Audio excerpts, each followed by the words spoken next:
اب آ جائیے حرام غیبتوں کی اقسام پر. حرام غیبتوں کی کون کون سی اقسام؟ حرام غیبتوں میں سب سے پہلا مسئلہ آتا ہے زندوں کی غیبت کرنا. زندوں کی. اچھا زندوں میں دیکھیے ویسے تو ہمیں پتا ہے کہ ہر عاقل بالغ شخص کی غیبت کرنے کی ہمیں اجازت نہیں ہے، جس پہ ابھی تفصیلی گفتگو آگے چل کر آئے گی. لیکن دو تین مسئلے دماغ میں اور آتے ہیں لوگوں کے کہ کیا کافروں کی غیبت کر سکتے ہیں یا نہیں، کیا مثلا پاگل لوگوں کی غیبت کر سکتے ہیں یا نہیں، یہ بھی تو زندوں میں مثلا آ رہے ہیں، یا مثلا نابالغ کی غیبت ہو سکتی ہے یا نہیں. تو بہت ساری چیزیں جو بالغ عاقل ہوں ان کا تو مسئلہ ہم لوگوں کو پتہ ہی ہے سب کو، جس پہ ابھی آگے چل کر گفتگو ہو بھی جائے گی. لیکن ایک مسئلہ ہوتا ہے کہ مثلا غیبت کرنا کس کی؟ نابالغ کی. اب سوال مراجع سے یہ پوچھا گیا کہ کیا ہمیں اس بات کی اجازت ہے کہ جو ہے ہم نابالغ کی چاہے وہ ممیز ہو چاہے وہ غیر ممیز ہو اس کی غیبت کریں؟ تو یہ والا جو مسئلہ ہے باقاعدہ آیت اللہ خامنئی سے بھی پوچھا گیا، تو انہوں نے کہا کہ جو ممیز ہے اس کی غیبت میں اشکال ہے، اور احتیاط واجب ہے کہ کسی ممیز بچے کی غیبت بھی نہیں ہو سکتی. مثلا ممیز بچہ ہو گیا 10 11 12 سال کا، وہ بہت شیطان ہو گیا ہے، بدتمیزیاں کر رہا ہے کہ آپ گئیں کہ فلاں تقریب میں گئی تھی، اس نے یہی حرکت کی، اس کے بیٹے نے یا اس کی بیٹی نے، بتائیے، یعنی جو بھی اس کے متعلق بات اور برائی ہے وہ آپ بیان کر رہی ہیں.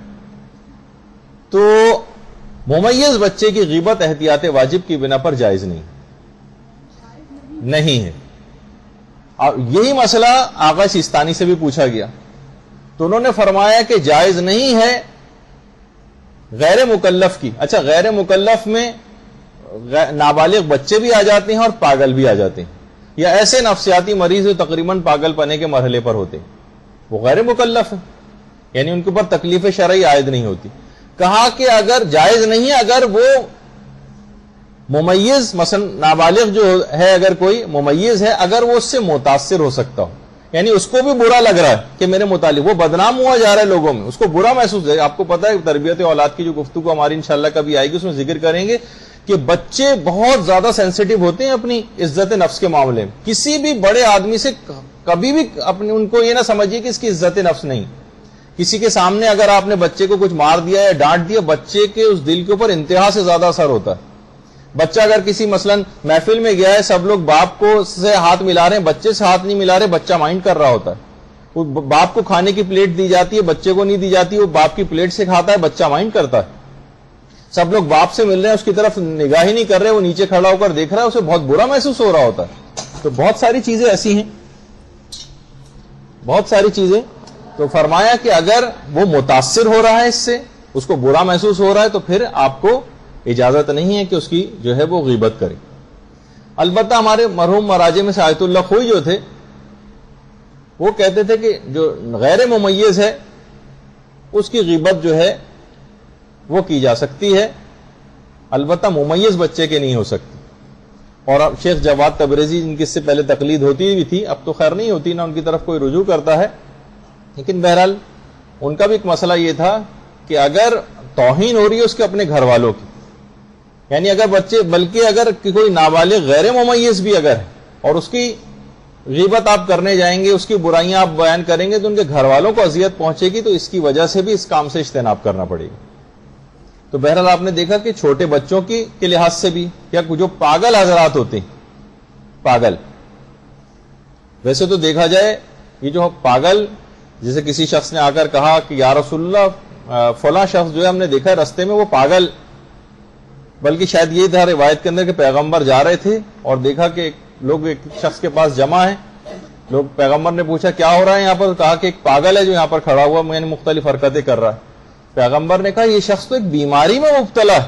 اصل پاگل تو وہ اشخاص ہوتے ہیں جو اپنی جوانی کو فضول اور بےہودہ کاموں میں ضائع کر دیتے ہیں. دیکھا جائے تو یہ پاگل بنا تو یہ ہے، یہ بیچارے نفسیاتی مریض، ان کا دماغ ان کے اپنے قابو میں نہیں ہوتا، ان کو ہم کہتے ہیں کہ پاگل. پاگل تو اصل میں یہ بظاہر ہوشمند افراد ہیں جو اپنی زندگی کو فضولیات اور بےہودہ کاموں کے اندر ضائع کرتے چلے جا رہے ہیں. معلوم ہے ایک چیز کا اس بیچارے کو تو کچھ پتا نہیں ہوتا نا، دماغ قابو میں نہیں کہ ہم کیا کر رہے ہیں کیا نہیں کر رہے. تمہارا تو دماغ قابو میں، اس کے باوجود تم یہ کام کر رہے ہو گناہ والے، جس کا لازمی نتیجہ کل عذاب جہنم کو اٹھانا ہے اور اس آگ کے اندر جلنا ہے. تو اصل پاگل یہ لوگ ہیں جو پیغمبر نے ان کی طرف اشارہ کیا. لیکن بہرحال اگر کسی گھر میں کوئی ایسا نفسیاتی مریض ہے اور اس کی اس قسم کی باتیں بیان ہو رہی تو آپ خود سمجھ سکتی ہیں کہ جو افراد ہوں گے اس گھر کے وہ کتنا زیادہ اس بات کو مائنڈ کریں گے. ان کو اچھا نہیں محسوس ہوگا، وہ اپنی توہین محسوس کریں گے کہ ہمارے خاندان کے ایک فرد کا اس طرح سے مذاق اڑایا جا رہا ہے یا اس کے متعلق اس قسم کی بات کی جا رہی. تو ان سے بھی اجتناب کرنا چاہیے. پھر آغا سستانی سے بھی یہ پوچھا گیا کہ کیا کافروں کی غیبت ہو سکتی ہے؟ جواب دیے کہ ہو تو سکتی ہے، لیکن آپ کو اس سے اجتناب کرنا چاہیے. یعنی واجب تو نہیں کہا، لیکن ظاہر ہے کہ جب انسان اس بات کا عادی بن جاتا ہے تو پھر اس کے منہ پر کافروں کی غیبت کرتے کرتے اس کی بھی غیبت آ سکتی ہے. ہم بہت ظالموں وغیرہ کی بات نہیں کر رہے، ان کا تو ایک الگ سے ایک مقام ہے. عام سے جو مثلا محلے میں کوئی آپ کے رہتا ہے، کوئی کرسچن رہتا ہے، کوئی جو ہے یہودی رہتا ہے، کوئی اور مذہب کا آدمی رہتا ہے، کہا کہ نہیں اپنی زبان پہ اس قسم کی بیکار باتوں کو لاؤ نہیں، ورنہ تم عادی بن جاؤ گے، کسی مومن کی غیبت بھی کر سکتے ہو.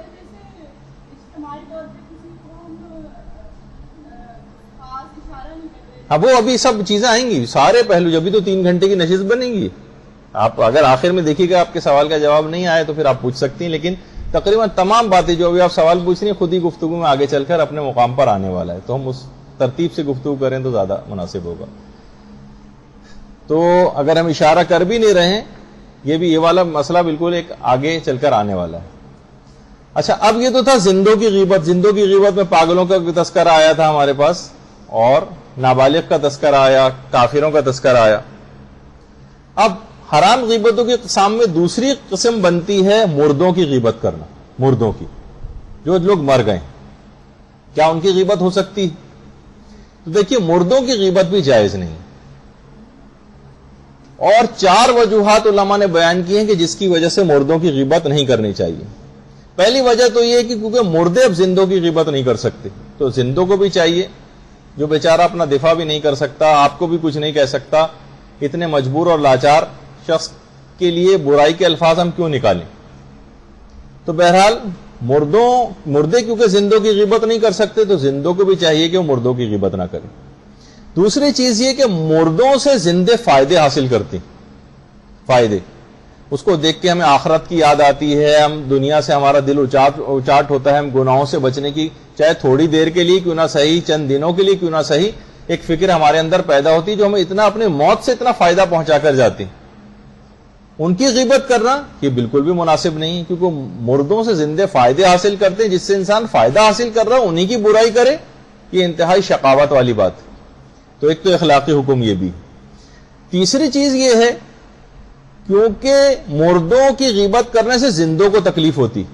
جب اس کے اپنے لواحقین رشتہ دار جو اس دنیا سے چلا گیا ہے وہ سنیں گے کہ ہمارے باپ بھائی وغیرہ کے متعلق یا ماں کے متعلق اس قسم کی بات کی جا رہی ہے تو ان کے دل کو، ان کے لواحقین کو اذیت پہنچتی. تو اس لحاظ سے دوسروں کے دلوں کو تکلیف پہنچانا اس کی بھی اجازت نہیں، اس لحاظ سے بھی منع کیا گیا. چوتھی وجہ یہ ہے کہ مردہ جو اس دنیا سے چلا گیا ہے، اب 2 ہی صورتیں ممکن ہیں، یا تو وہ جنتی ہوگا یا وہ جہنمی ہوگا. اگر وہ جہنمی ہوا تو وہ خود ہی اپنے انجام کو پہنچ گیا. آپ کی غیبت کرنے سے اب کوئی فائدہ نہیں، آپ کو کوئی ایسا فائدہ اس سے حاصل نہیں ہو رہا. کیا فائدہ کہ جو شخص اپنے انجام کو پہنچ گیا اس کی آپ غیبت کریں. اور 2 ہی صورتیں تھیں، یا تو جہنمی ہوگا تو انجام کو پہنچ گیا، اب ضرورت نہیں. یہ دوسری ہے کہ اگر وہ جنتی ہوا تو جنتی کی غیبت کرنے سے جو رضوان الہی کو حاصل کر چکا اب آپ گناہ گار ہو جائیں گے. اور کیونکہ ہم کسی کے بھی اس کی موت سعادت پہ ہوئی ہے یہ شقاوت پہ ہوئی ہے فیصلہ ہم کر ہی نہیں سکتے، کیونکہ ہمیں پتہ ہی نہیں سلسلے میں. تو لہٰذا اپنی زبان کو کسی بھی مردے کے لیے اس انداز سے کھولنا یہ حرام اور گناہ کے اندر چلا جاتا ہے، جب یہ مردوں کی غیبت کرنے کی بھی اجازت نہیں.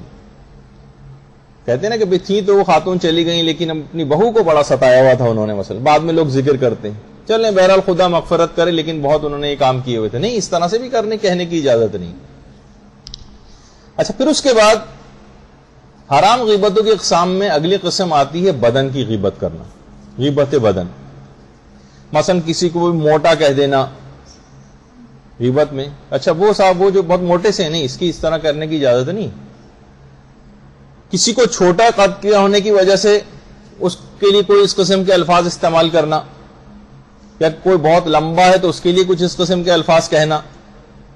مثلا پیغمبر کی ازواج میں ملتا بھی ہے روایت میں، اور یہ روایت بھی ہم کیوں بیان کر رہے ہیں، ابھی آگے چل کر اس کا ذکر ہو جائے گا. اس کا جواز کیسے ہوا؟ پھر روایات میں ملتا ہے، اگرچہ ہماری روایت تو نہیں، ہمارے برادران اہل سنت کی روایات میں ملتا ہے کہ حضرت عائشہ نے ایک دفعہ پیغمبر سے کہا حضرت صفیہ کے متعلق، جو پیغمبر کی ایک اور بیوی تھی، ان کی غیر موجودگی میں، کہ یا رسول اللہ کیا آپ کو صفیہ کا پستہ قد ہونا پسند ہے؟ پیغمبر بہت ہی ناراض اور غمگین ہو گئے اس بات پہ. کہا کہ اے عائشہ، تم نے صفیہ کے متعلق ایسی بات کہی ہے کہ اگر اسے دریا کے پانی پر ڈال دیا جائے تو دریا کے پانی پر یہ غالب آ جائے. اتنی بڑی بات تم نے صفیہ کے متعلق کہی، چھوٹی بات نہ سمجھو. تو بہرحال پیغمبر نے اس انداز سے اس طرح کا جملہ کہتے ہوئے بھی روکا. اور وہ جو قرآن کی ایک آیت آئی، اس کا شان نزول یہی بیان کیا گیا، جو قرآن کی آیت ہے کہ کوئی مومن کسی دوسرے مومن کا مذاق نہ اڑائے، کوئی مومنہ دوسری مومنہ کا مذاق نہ اڑائے، جو قرآن کی آیات ہیں، جا کے آپ دیکھیے گا. اس کا شان نزول یہ ہے کہ پیغمبر اسلام کی کچھ ازواج نے حضرت ام سلمہ کے پستہ قد ہونے پر ان کا مذاق اڑایا تھا. اس کی بنا پر اس کی مذمت میں قرآن کی آیتیں نازل ہو گئیں. یہ اتنا بڑی بات ہے کہ کسی کے جسم کے متعلق بھی اس طرح سے اس کا یا تو مذاق اڑانا یا اس کا پیٹھ پیچھے اس کی متعلق جو ہے وہ برائی بیان کرنا. وہ جو آپ سنتی ہیں نا، جن کو ہمارے اہل سنت کے بہت سے جو علماء ہیں شیخ الزہاد کہتے ہیں ابراہیم ابن ادم کو، ابو بن ادم کے نام سے، جو آپ نے مختلف جو انگریزی کی کتابوں کے اندر کچھ پوئمز وغیرہ بھی تھیں وہ آپ نے پڑھی ہوں گے، وہ یہ ابراہیم ابن ادم، ابراہیم ابن ادم جن کی شام میں قبر بھی. تو ایک دفعہ ابراہیم ابن ادم جو تھے ویسے تو کہیں جاتے نہیں تھے، لیکن ایک دفعہ کھانے کی دعوت ملی تو کھانے کی دعوت میں یہ گئے، اور وہاں پہ کھانے پہ کسی شخص کا انتظار ہو رہا تھا. تو کسی نے کہا کہ بھئی وہ فلاں شخص ابھی تک نہیں آئے، کھانا نہیں لگا ان کی وجہ سے. تو کسی شخص نے ایسی مذاق میں کہا کہ وہ بہت موٹے ہیں نا، اس وجہ سے آنے میں دیر ہو گئی ان کو. ابراہیم بن ادم اپنی جگہ سے اٹھے، روتے ہوئے گھر آئے، اور 40 روز تک مسلسل روزے رکھے اور اپنے نفس کو خوب ستایا کہ اس پیٹی کی وجہ سے میں کھانے کی دعوت میں گیا تھا اور وہاں مجھے غیبت سننا پڑ گئی، اب میں اپنے نفس کو خوب ستاؤں گا. تو بہرحال بہت سی ایسی چیزیں کہ جو ہمارے رہنمائی کرتی ہیں، بہت سی چیزیں ہمیں اس کا احساس دلاتی ہیں. کچھ حکایات اور واقعات اس کے اندر سے ایک ہے کہ کسی کے جسم کے متعلق اس قسم کی بات کہنا. اسی طرح سے حضرت عیسیٰ کے متعلق، اب تو کیونکہ حضرت عیسیٰ پہ کتنی فلمیں بھی بن گئی ہیں، اور ایک خیالی جو ان کی ایک شخصیت اور تصویر ان کی ہے کہ حضرت عیسیٰ، آپ دیکھتے تھے کہ جانوروں تک کی غیبت سے اور یا ان کو برا بھلا کہنے سے اجتناب کرتے تھے. وہ جو آپ سنتی ہیں کتنی دفعہ کہ وہ کتا مرا ہوا پڑا تھا وہاں پر اور اس کے صرف دانت جو ہے سفید چمکدار ظاہر ہو رہے تھے، تو اصحاب نے کراہیت اور نفرت جو ہواری ان کے ساتھ تھے اس کا اظہار کیا. تو حضرت عیسیٰ نے کہا تم یہ دیکھو کہ اس کے دانت کتنے سفید اور چمکدار، یعنی بجائے اس کے کہ ہم مکھی کی طرح سے گندے نکات کی تلاش میں رہیں کسی کی شخصیت میں، ہمیں اس کی شخصیت کے اچھے پہلوؤں کی طرف دیکھنا چاہیے. ہم ہر وقت ایک شہد کی مکھی کی طرح سے انسان کو ہونا چاہیے کہ جو رس اور بہترین والی جو جگہیں ہیں، جو شخصیت کے مثبت نکات ہیں، ان کی تلاش میں نہ کہ اس گندگی کی مکھی کی طرح سے جو صرف گندی چیزوں کے اوپر جا کر بیٹھتی، صرف ان گندی جگہوں کو تلاش کرتی. تو یہ بھی دیکھیں پیغمبروں کی اپنی سیرت میں بھی تمام یہ چیزیں ملتی. حضرت نوح کے متعلق بھی یہ چیز ملتی کہ حضرت نوح کشتی والا بھی جن کا واقعہ ہے، کس طرح سے حضرت نوح کی کشتی کتنی بڑی تھی اور کس طرح سے انہوں نے بنایا. تو حضرت نوح ایک دفعہ اپنے کچھ ساتھیوں کے ساتھ ایک جگہ سے گزر رہے تھے، تو انہوں نے دیکھا ایک جگہ پر کئی منہ والا کتا ہے. یہ تو صرف آپ کو واقعہ ویژوالائز کرانے کے لیے، جس کے 4 منہ ہیں روایت کے اندر، 4 منہ تھے اس کے. بہت سے ایسی کنجینائٹل انوملیز جس کو کہا جائے، پیدائشی نقائص ہوتے ہیں. 4 منہ کا کتا. خود حضرت نوح کو بڑی کراہیت ہوئی اس سے، منہ کو اپنے پھیر لیا. تو حکم خدا سے وہ کتا بول پڑا، اے نوح اگر اس سے بہتر بنانے پر قادر ہو تو بہتر بنا کے دکھا دو. تو حضرت نوح کے متعلق روایت میں ملتا ہے کہ حضرت نوح نے جو نوحہ اور اس کی یعنی پروردگار کی خلقت پہ اعتراض، یہ جب آپ کسی کے جسم کا مذاق اڑاتی ہیں نا، تو کیونکہ جسم پروردگار نے بنائے، کسی کا چھوٹا قد ہونا، پستہ قد ہونا، لمبے قد کا ہونا، یہ سب پروردگار کے، اس سے انسان کے اپنے اختیار میں نہیں. تو ایک لحاظ سے آپ خلقت پروردگار کا مذاق اڑا رہی ہوتی ہیں، آپ خلقت پروردگار کے اوپر تنقید کر رہی ہوتی ہیں. پروردگار کے اوپر بات جاتی ہے، اس شخص کی بات تو بعد میں آتی. تو حکم خدا سے کتا بول پڑا کہ نوح اگر اس سے بہتر بنانے پر قادر ہو تو بہتر بنا کر دکھا دو. حضرت نوح کو اپنی اس ترک اولا کا احساس ہوا کہ مجھے یہ بات نہیں کہنی چاہیے تھی. اس کے بعد روتے ہوئے کتنے سال تک صرف اس بات پر روتے رہے. اور ایک روایت میں ایک وجہ یہ بھی ہے, ویسے اور وجوہات بھی ہیں, کہ ان کا نام نوح پڑھنے کی, جو نوحہ کرنے کی وجہ سے اور رونے کی وجہ سے, جو دیگر روایتیں تو امام حسین کے حوالے سے بھی آتی ہیں کہ ان کے مصائب کے اوپر اس انداز سے روئے تھے وہ. لیکن ایک وجہ یہ بھی تھی, ایک روایت میں کہ یہ والی وجہ بھی بیان ہوئی کہ انہوں نے پروردگار کی خلقت کے اوپر ایک اعتراض کیا تھا. اسی طرح سے اگلی قسم بنتی ہے لباسوں کی غیبت کرنا. غیبت لباس. غیبت لباس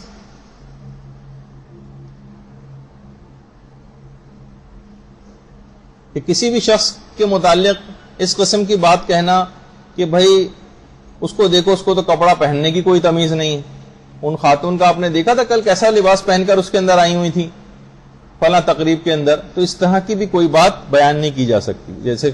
جیسے ابھی آپ نے حضرت عائشہ کا ذکر اس سے پہلے سنا, ایک اور بھی روایت علماء اہل سنت نے نقل کی کتابوں میں. تو اس لحاظ سے بھی, تاکہ اس کی اہمیت کا احساس ہو جائے, کہ ایک عورت پیغمبر سے ملنے کے لیے آئی, جب اٹھ کر گئی تو حضرت عائشہ نے پیغمبر اسلام سے کہا, یا رسول اللہ آپ نے دیکھا اس عورت کے کرتے کا دامن کتنا لمبا تھا. تو پیغمبر نے اس پہ بھی ناراضگی کا اظہار کیا, تم نے اس کے لباس کے متعلق ایسی بات کیوں کہی. اپنے زبان کو دیکھیے کنٹرول کر کے رکھنا.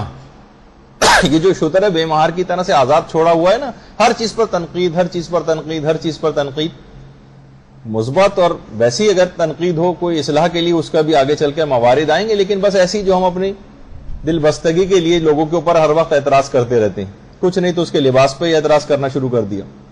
تو یہ باقاعدہ علماء سے بھی سوال پوچھا گیا, خود آیت اللہ خوئی سے پوچھا گیا تھا.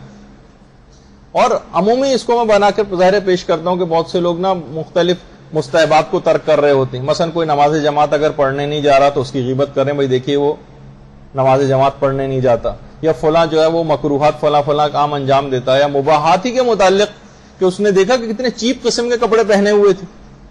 اس قسم کے بہت ساری باتیں عمومی زندگی میں بیان کی جاتی. تو وہاں سے ہوئی کا یہ جواب ہے, لیکن سارے علماء کا بھی یہی نظریہ ہے کہ یہ جائز نہیں ہے اس قسم کی بات کہنا, سوائے اس گناہ کے متعلق کہ جو کہ خود وہ اپنے گناہ کو علن لوگوں کے اندر ظاہر کرے, صرف اس گناہ کو بیان کرنے کی اجازت ہے. اس کے علاوہ کوئی اور اس کا عیب بیان نہیں کیا جا سکتا. تو بہرحال یہ دماغ میں یہ چیز رہے کہ اس طرح سے چھوٹی چھوٹی چیزوں کے متعلق بھی, لباس, بدن اور اس طرح کی چیزیں, اس کی بھی اجازت نہیں ہے کہ ہم اس انداز سے لوگوں کی غیبتیں کریں. اس کے بعد ایک چیز آتی ہے غیبت عادات. بھائی فلاں شخص جو ہے سوتا بہت ہے, اور اس کو جو ہے مثلا جو بھی اس کی عادتیں, یا مثلا کسی شخص کو یہ کہنا کہ وہ سست بہت ہے, اس کی غیر موجودگی میں اس طرح سے کہنا, یہ بھی اس میں آتا ہے. فلاں شخص بے وقوف ہے بالکل, یہ کہنا.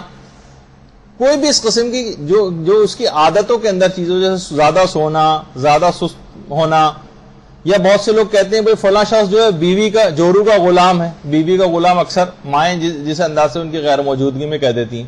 آپ کو پتہ ہے کہ بہرحال شیر بھی بہت سے شیرنیوں سے کس حد تک ڈرتے ہیں, اگر وہ ذرا بلند آواز سے بات کر لے تو بہرحال کسی کے متعلق اس قسم کی بات کہنا, تو بہرحال یہ اس بات کی جو ہے وہ اجازت نہیں. اچھا, ایک اور ہیڈنگ اس کے بعد ڈال لیجئے, اس کی سلائڈ اتفاق سے نہیں بن سکی, جس کو کہا جاتا ہے غیبت نسب.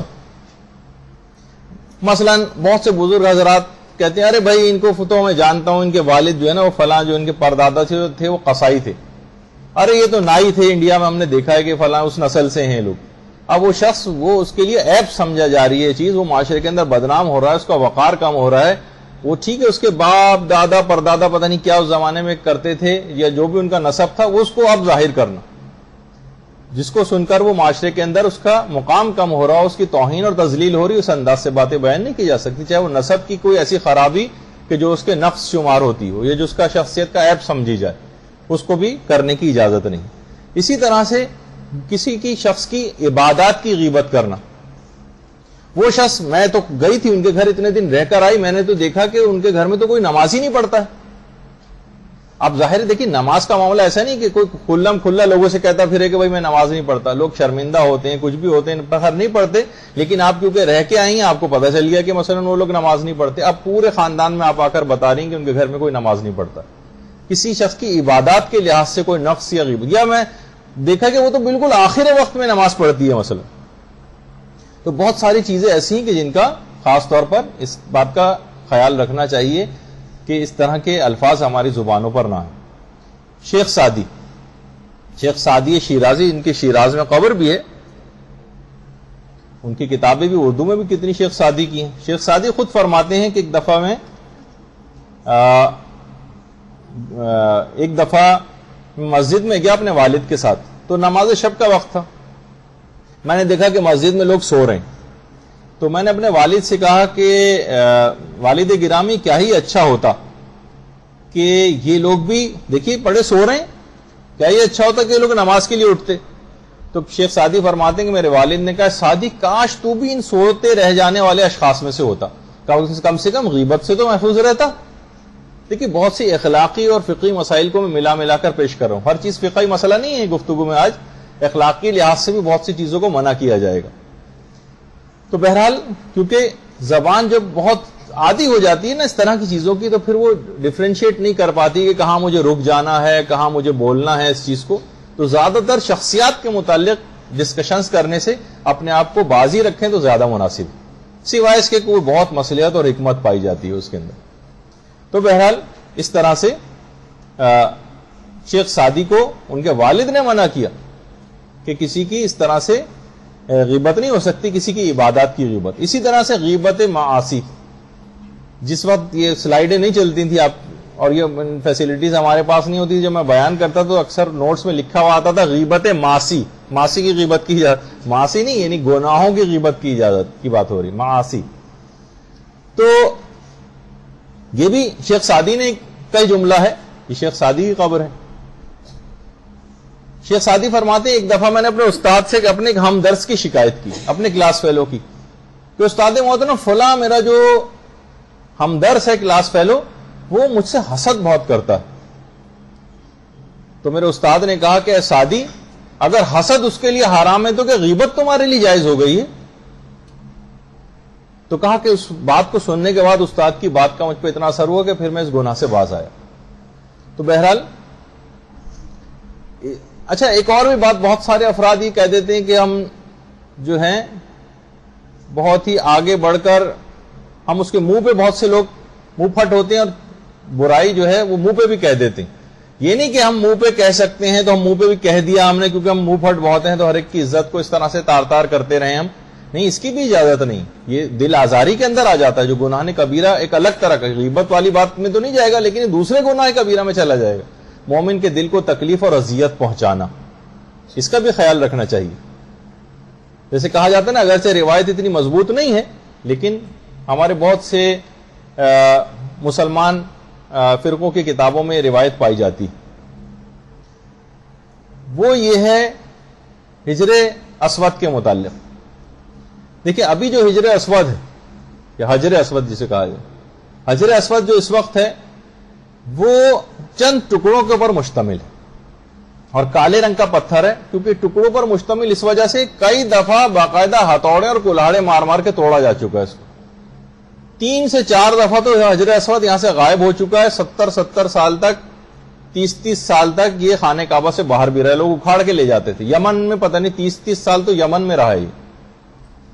لوگ حاجیوں کے بھیس میں آتے تھے، کلاڑے لے کر آتے تھے اور حجر اسود کے پاس پہنچ کر کلاڑے مار مار کے توڑتے تھے اس کو.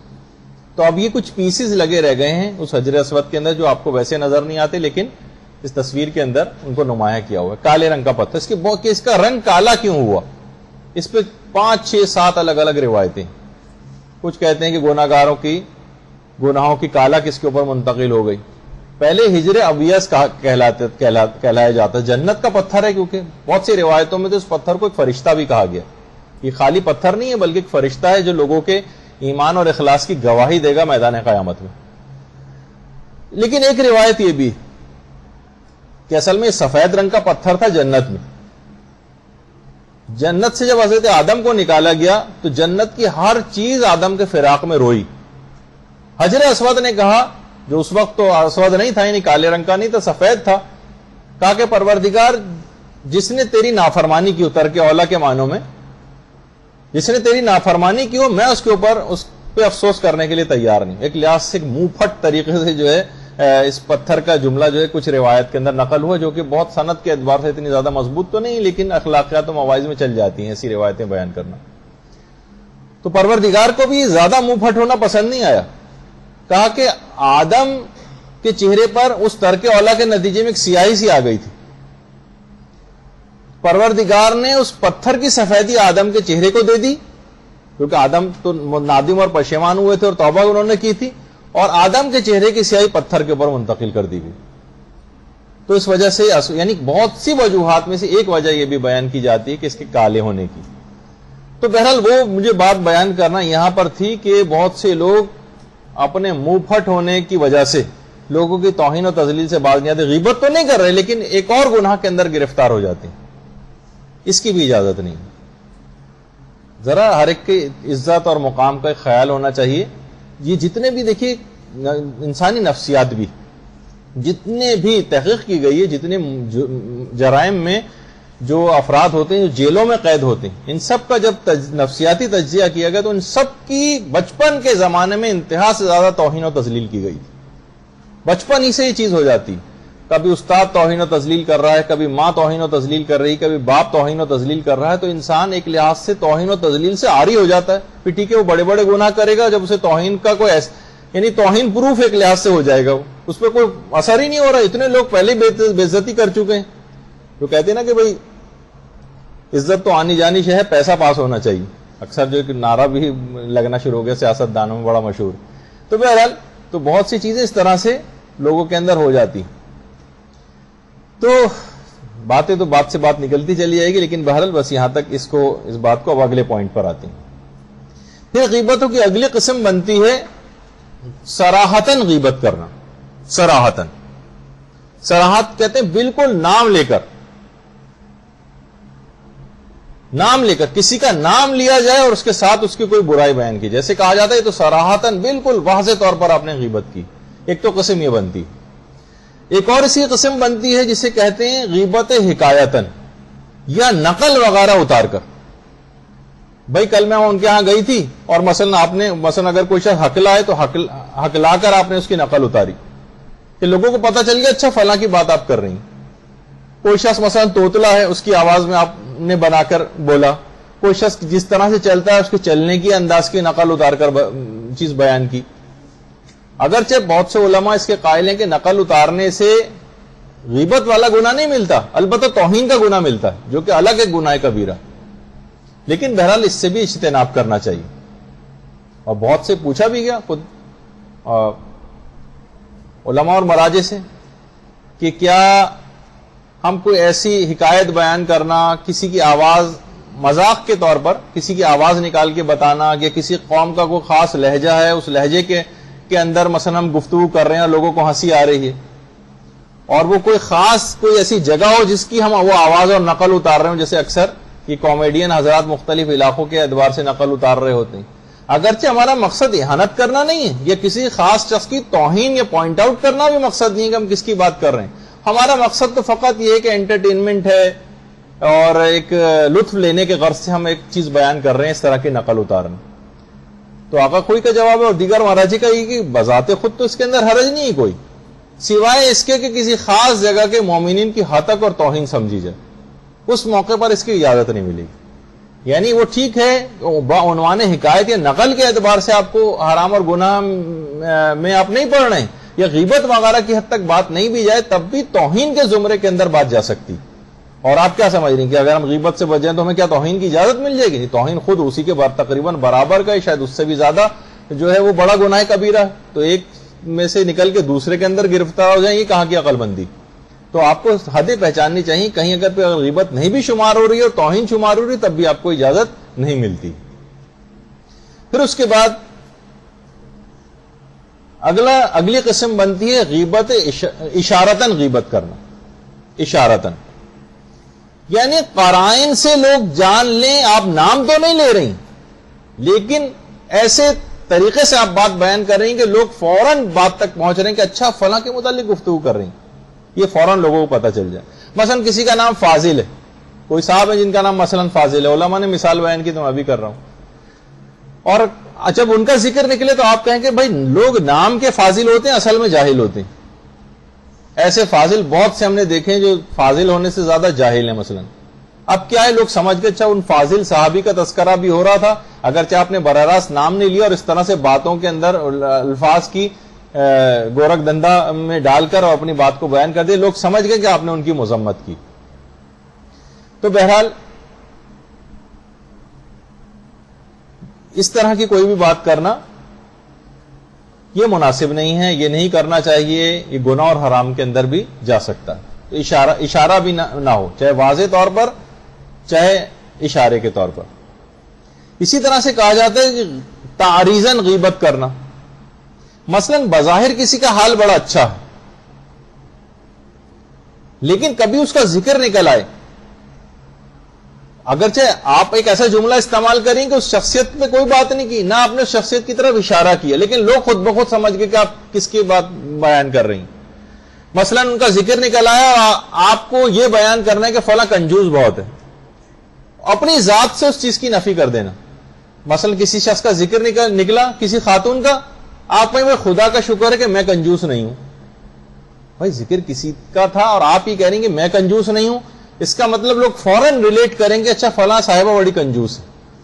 دیکھیے یہ تمام چیزیں اس طرح کی ہیں. کسی کا ذکر نکلا آپ کہیں خدا کا شکر ہے کہ خدا نے مجھے متکبر نہیں بنایا، یعنی ذکر کسی اور کا ہو رہا تھا، اپنے اندر سے کسی چیز کی نفی آپ کر رہی ہیں، لیکن لوگ سمجھ جائیں اچھا فلاں عورت پہ بات چلی گئی، اس کا مطلب وہ بڑی مغرور ہے. تو دیکھیے بہت سارے نفس کے اندر اس طرح کی چیزیں ہوتی ہیں کہ جن کا ہمیں خیال کرنا چاہیے. جس طرح زبان سے غیبت ہوتی. اچھا دیکھیے بہت سی چیزوں میں اور میں بھی احتیاط کرنا چاہیے، چاہے وہ ان کے اندر عیب نہیں بھی ہوں. میں چند ایک مثال بیان کر دوں آپ کے سامنے. مثلا کوئی معاشرے کے اندر وائٹ کالر کی کوئی جاب کرتا ہے اور اس کی تنخواہ مثلا بہت کم ہے، مثلا 5-6 ہزار روپے بمشکل اس کو ملتے ہیں، لیکن معاشرے میں اس طرح سے وہ رہتا ہے ذرا رکھ رکھاؤ کہ وہ لوگوں کو نہ لگے کہ یہ معاشی اعتبار سے بالکل پست ہے. اچھا آپ کو پتا ہے مثلا آپ خود ہی اسی آفس میں مثلا کام کرتی ہیں یا کوئی صاحب اسی آفس میں کام کرتے ہیں. اب آپ اگر کوئی شخص ذکر کرے آپ کو پتا ہے فلاں ہاں میں ان کو جانتا ہوں، ان کا گریڈ یہ ہے اور ان کی تنخواہ مثلا 5,500 روپے. اب وہ آدمی جو وائٹ کالر کی جاب کر کے معاشرے میں اپنا ایک مقام کو بنائے ہوئے وہ آپ نے کھول کے بیان کر دیا، اب وہ سنے گا تو وہ رنجیدہ ہو جائے گا.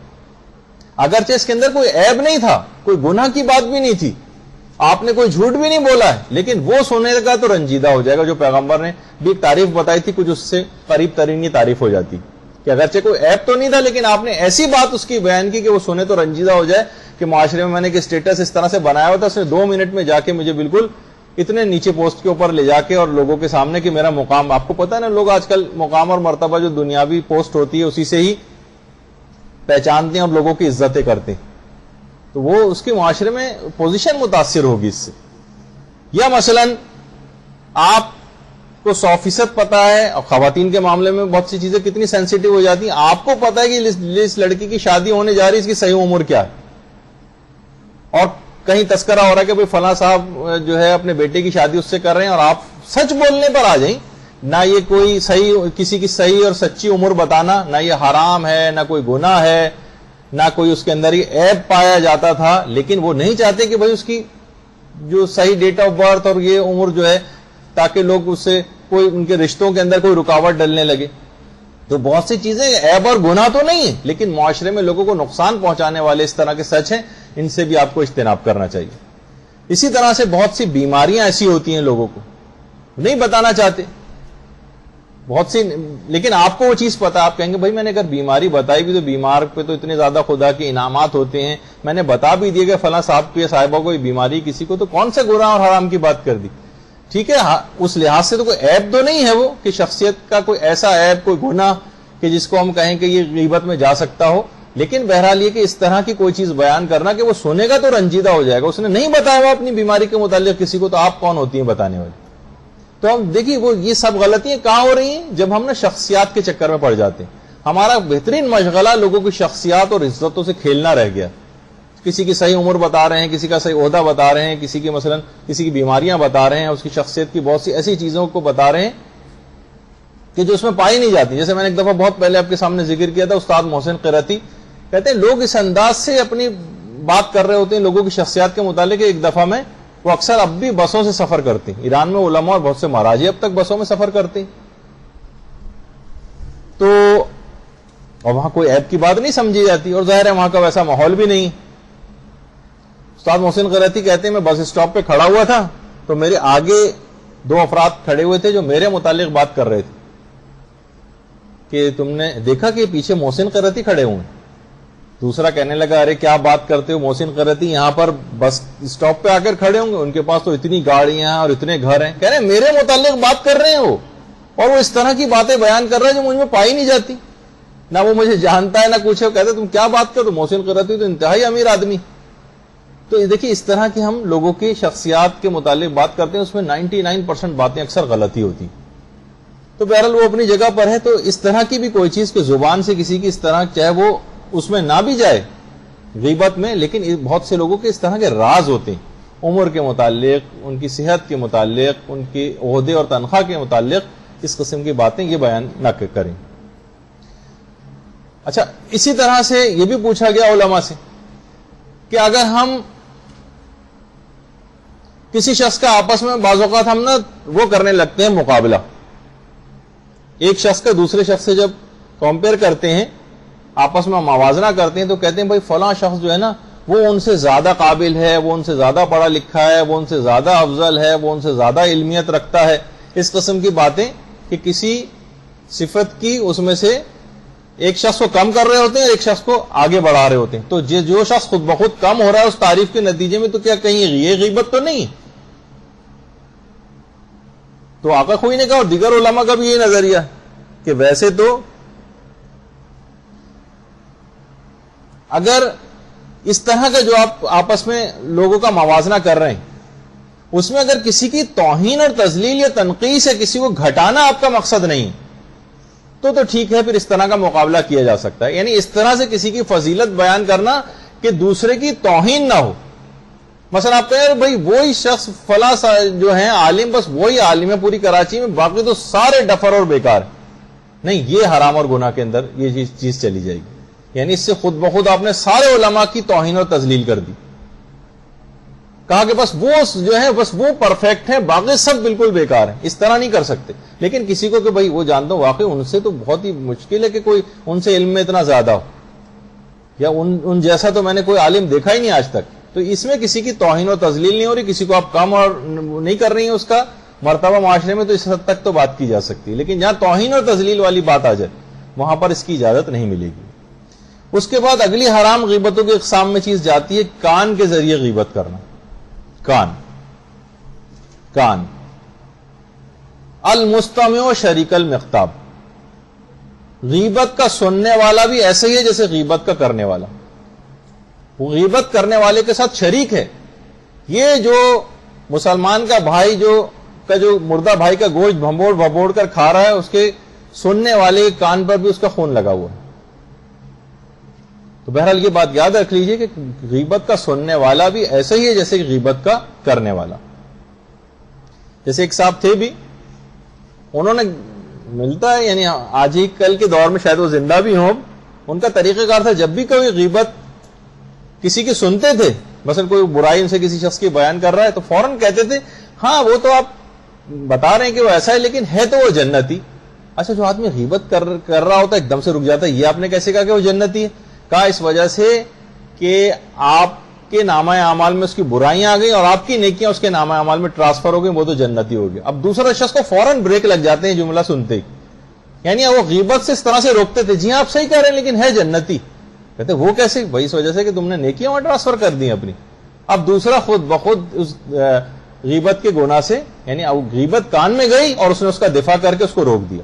اس کی بہت فضیلت روایات میں بیان ہوئی. اللہم صلی علی محمد وعلی محمد.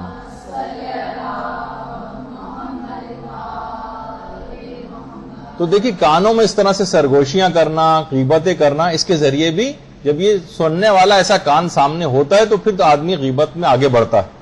یہیں پر سننے والا اگر اس کو روک دے تو پھر بہت سی چیزیں آسانی کے ساتھ گناہ روکے جا سکتے ہیں معاشرے میں. اچھا, ایک ہوتا ہے دو الفاظ ہیں, یہ ویسے تو ہماری گفتگو تفصیل سے اس میں آئے گی جب ہم غنا اور موسیقی کے احکام بیان کریں گے. ایک ہوتا ہے سما, سین میم اور عین سما سننا، اور ایک ہوتا ہے استماع الف سین تے میم عین. ان میں دیکھیں اردو زبان کی کمزوری کہ اس میں ان دونوں کے لیے لفظ یہی آئے گا سننا.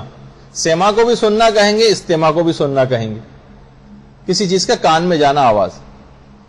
اچھا عربی زبان میں فرق ہے. سما کہتے ہیں جیسے ہم بیٹھے ہوئے ایک دم سے باہر یہاں سے چلے، اب تو یہ بند ہو گیا، ورنہ جب ہم لوگ پرانے مدرسے میں تھے تو وہاں جس وقت درس ہو رہا ہوتا تو اسی وقت یہاں سے گولے گنڈا والا گزرا کرتا تھا، اور وہ مخصوص گانا گولے گنڈے والا جو لگا کے، اب ہم چاہیں سننا چاہیں یا نہ سننا چاہیں کان میں آواز تو جائے گی. گانے کے مسائل کے اندر آتا ہے. ہمیں معلوم ہے کہ اگر ہم W11 بس کے اندر سفر کریں گے تو لازمی ہر وقت ریکارڈنگ گانوں کی لگی، کان میں آواز جائے گی، تو اس بس میں سفر کرنے کی اجازت ہے یا نہیں، یہ اس میں تفصیل آئے گی. اچھا اب یہاں پر اس سے مسئلہ حل ہوتا ہے سما اور استماع کا فرق اگر آپ سمجھ لیں. گانے کا سما حرام نہیں، استماع حرام. غیبت کا سما حرام نہیں، استماع حرام. سما کہتے ہیں کانوں میں آواز کا جانا، چاہے ہم اس پر توجہ دیں یا چاہے توجہ نہ دیں، خود بخود جیسے ہم خیالوں میں وغیرہ کر کانوں میں آواز جا رہی. کسی نے کوئی گالی دی، کان میں ہمارے آواز چلے گی، یہ بھی ہم نے سنا، لیکن ہم نے توجہ کے ساتھ نہیں سنا. اس سننے کے اوپر ہم راضی نہیں. ظاہر ہے کہ ہم کانوں میں ہم نے روئی نہیں ٹھوسی ہوئی، ٹھیک ہے، اور کانوں میں آواز تو ہمارے جائے گی، لیکن اس کو حرام نہیں کہتے. استماع حرام ہوتا ہے قصد و توجہ اور ارادے کے ساتھ سننا. گانا لگا ہوا ہے، اچھا اب اس کے بعد یہ بول آئیں گے، اب یہ بول آئیں گے، اس طرح آدمی اس سے سن رہا ہوتا ہے توجہ کے ساتھ. تو غیبت کو توجہ کے ساتھ سننا حرام ہے. ویسی کوئی غیبت کر رہا ہے، کان میں آواز پڑ گئی، وہ حرام نہیں. تو یہ پوچھا گیا کہ کیا غیبت کا استماع حرام ہے؟ تو کہا کہ ہاں، حرام غیبتیں جو ہیں ان کا استماع حرام ہے، یعنی ان کو سننے کی بھی یعنی کان میں اگر توجہ اور ارادے کے ساتھ نہیں سن سکتے. سنا تو پھر آپ پر کچھ ذمہ داریاں بھی آ جائیں گی جن کا بھی آگے چل کر تذکرہ آئے گا. اور خود امیر المومنین علیہ الصلوۃ والسلام بھی جملہ ارشاد فرماتے تھے